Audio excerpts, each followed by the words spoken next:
মসজিদের মিম্বরকে উন্মুক্ত করে দিতে হবে, যে কুরআন এবং সুন্নাহর ভিত্তিতে আপনাদেরকে সঠিক মেসেজ দিবে।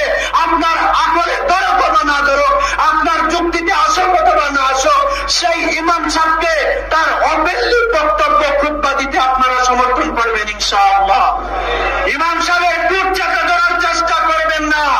ইমাম সাহেব আল্লাহর গুলামি করে, ইমাম সাহেব যখন মিম্বরে কথা বলে সভাপতিকে তারা চিনে না। ইমাম সাহেব যখন মিম্বরে কথা বলে কে কত টাকার মালিক ওইটা দেখে না। ইমাম সাহেব যখন মিম্বরে খুতবা দেয় স্বয়ং তার নজর থেকে আল্লাহর প্রতি। সে চিন্তা করে না আমার জবান থেকে কথা আসলে পরে আমার বুঝুই আমার প্রতি সন্তুষ্ট হবে না অসন্তুষ্ট হবে। ইমাম তখন খেয়াল করে আমার জবান থেকে যে মেসেজটা আসবে আমার মেসেজ আমার আল্লাহ খুশি হয় কিনা। প্রত্যেকটা ইমাম কথা বলবে তার আল্লাহকে সন্তুষ্ট করার জন্য। কোন মুসল্লিকে তো